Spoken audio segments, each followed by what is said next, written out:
Saudara, polisi menetapkan anak yang diduga membunuh ayah dan neneknya di Lebak Bulus, Cilandak, Jakarta Selatan sebagai anak berhadapan dengan hukum atau ABH. Polisi telah melibatkan tim psikologi forensik guna mendalami kondisi kejiwaan. Polisi terus mendalami motif anak yang diduga membunuh ayah dan neneknya di Cilandak, Jakarta Selatan.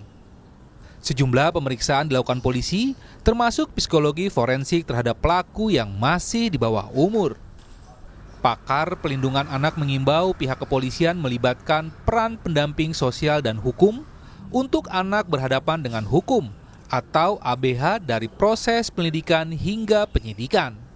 Pada saat anak berkonflik dengan hukum, apalagi dia diduga melakukan tindak pidana, kira-kira begitu, maka tentu harus mendapatkan pendampingan hukum, ya. Ini merupakan hak yang dilindungi oleh negara melalui undang-undang, baik Undang-Undang 35/2014 maupun Undang-Undang 11/2012 tentang sistem peradilan pidana.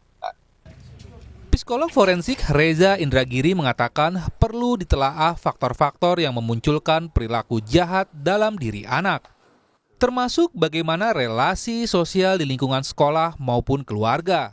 Kondisi mental anak dan kegiatannya sehari-hari bisa mempengaruhi perilaku anak. Paling tidak ada 5 sistem atau 5 lingkungan yang perlu ditelaah, mulai dari sistem mikro sampai dengan sistem makro. Saya mencari tahu ada tidak kemungkinan bahwa anak ini memiliki kondisi mental yang khusus sifatnya. Saya juga mencari tahu tentang fantasi-fantasi kekerasan yang ada pada dia.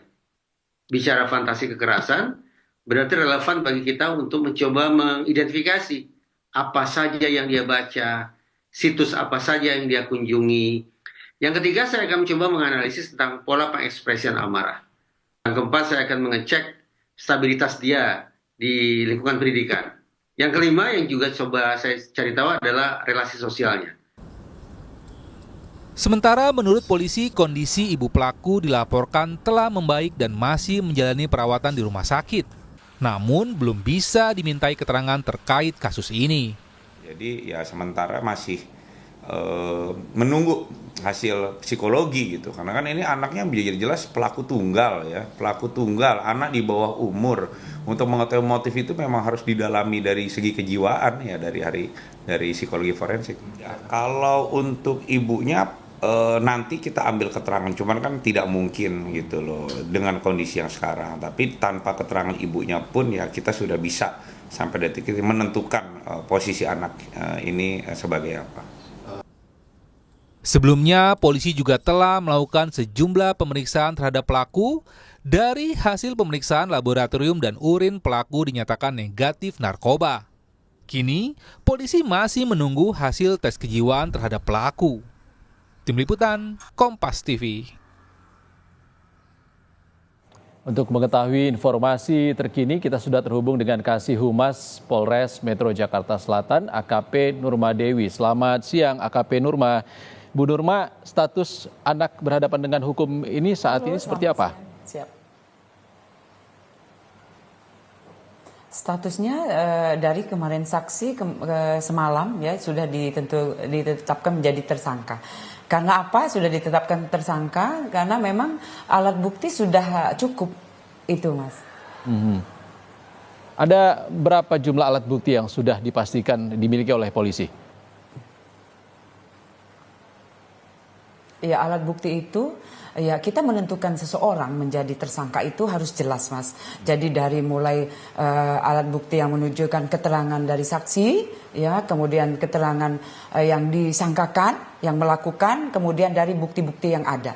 Nah, itu sudah cukup bagi penyidik PPA menentukan seseorang menjadi tersangka. Oleh karena itu, kemarin kita sudah menentukan bahwa dari anak yang berkonflik dengan hukum ini sudah dinyatakan menjadi tersangka, gitu, Mas. Sudah dinyatakan sebagai tersangka. Motifnya apa, Bu Nurma?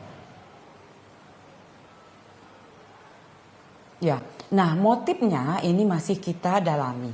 karena memang motifnya ini harus jelas ya Mas, karena memang dilakukan oleh seorang anak berumur 14 tahun. 14 tahun kemudian anak SMA kelas 1. Oleh karena itu kita menggali apa-apa saja yang kita bisa dapat keterangan-keterangan mulai dari pihak sekolah. Hari ini pun dari pihak sekolah datang ke Polres Metro Jakarta Selatan. Antara lain guru BP, kemudian juga kepala sekolah. Nah, itu yang kita mintain keterangan bagaimana sesehariannya di sekolah ya. Apa memang interaksinya bagaimana, itu harus jelas Mas. Keterangan-keterangan itu memperjelas kasus yang terjadi tentunya. Bu Nurma, informasi penting apa dari pihak sekolah terkait dengan karakter ataupun keseharian tersangka? Jadi dari keseharian, kemudian karakternya anak ini memang agak tertutup. Kemudian anaknya pintar. Untuk interaksi dengan teman guru itu biasa selayaknya anak SMA, kemudian selayaknya guru dengan murid. Itu jadi ya ramah lah, masuk di kategori anak pintar. Gitu. Selama di sekolah apakah ada perbuatan ataupun perlakuan yang khusus yang disorot oleh pihak sekolah, Bu Nurma? Sejauh ini anak tersebut tidak. Ya, jadi sejauh ini biasa-biasa saja seperti anak yang lainnya. Oke, baik. Bu Nurma, kan ada pemeriksaan kejiwaan juga oleh psikolog forensik. Apakah penetapan status tersangka ini tidak menunggu hasil pemeriksaan kejiwaan, Bu Nurma?